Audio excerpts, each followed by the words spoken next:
বস্তায় আদা চাষ করে আলোড়ন তৈরি করেছেন নাজমা সুলতানা। মানিকছড়ি উপজেলায় ৩ একরের একটি পারিবারিক মিশ্র ফল বাগানে আদা চাষ শুরু করেন তিনি। ইন্টারনেটে ভিডিও দেখে স্বামীর সহযোগিতায় বাগান বাড়ির আশপাশ বিভিন্ন ছায়াবৃক্ষের নিচে এবং পরিত্যক্ত জায়গায় চাষ করেন ৫,০০০ বস্তা আদা। সবকিছু ঠিক থাকলে ৫ টনের বেশি ফলন পাওয়ার আশা করছেন এই উদ্যোক্তা। এটা যেহেতু বস্তায় আদা চাষ, এখানে তো কোনো আবাদি জমির প্রয়োজন হচ্ছে না। আমরা এখানে ৫,০০০ বস্তায় আদা চাষ করেছি। প্রতি বস্তায় যদি আমরা ১ কেজি করে হলেও আদা পাই, তাহলে আমরা এখানে ৫ থেকে ৭ টন আদা পাওয়ার আশা রাখি। প্রথমবারের মতো এত বড় পরিসরে বস্তায় আদা চাষ করা হচ্ছে। বাগান পরিচর্যা ও দেখাশোনার কাজে কর্মসংস্থান হয়েছে স্থানীয়দের। তার দেখা দেখি অনেকেই এখন বস্তায় আদা চাষে উদ্বুদ্ধ হচ্ছেন। পরিচর্যা করতেছি, দেখাশোনা করতেছি।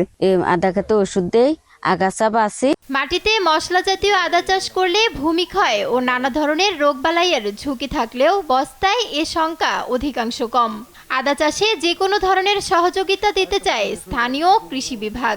১০-১৫ দিন বৃষ্টি হয়, তাহলে নিচের মাটিটা একদম স্যাঁতস্যাঁতে হয়ে যায়। তখন আদার রাইজমে পচাটা লাগে। এই পচাটা আসলে দূর করা তখন একটা কঠিন কাজ হয়ে যায়। কিন্তু আমরা যখন বস্তাতে করব, তখন পানি যত বৃষ্টি হোক, পানিটা কিন্তু গ্লিসিন হয়ে চলে যায়, যার কারণে এই কন্দ পচা রোগটা আসার ঝুঁকিটা নাই। ফল বাগানে চাষি ফসল হিসেবে এর চাষাবাদে কৃষকদের উৎসাহ দেওয়া হচ্ছে বলে জানান উপজেলা কৃষি কর্মকর্তা। বস্তায় আদা চাষ করলে এই যে আমার ৪,২৬৮ হেক্টর জমি আছে, এই জমিটা ফল বাগানের পাশাপাশি আমি যদি ওখানে বস্তায় আদা চাষ করতে পারি, তাহলে আদার জন্য যে সুটেবল এনভায়রনমেন্ট, সেটা হলো আলো, আদার ছায়া, সেখানে ভালোভাবে আদা হবে। খাগড়াছড়িতে চলতি মৌসুমে আদা চাষ হয়েছে ২,৬৮০ হেক্টর জমিতে। ফলন লক্ষ্যমাত্রা ধরা হয়েছে ৪৪,৬০২ মেট্রিক টন।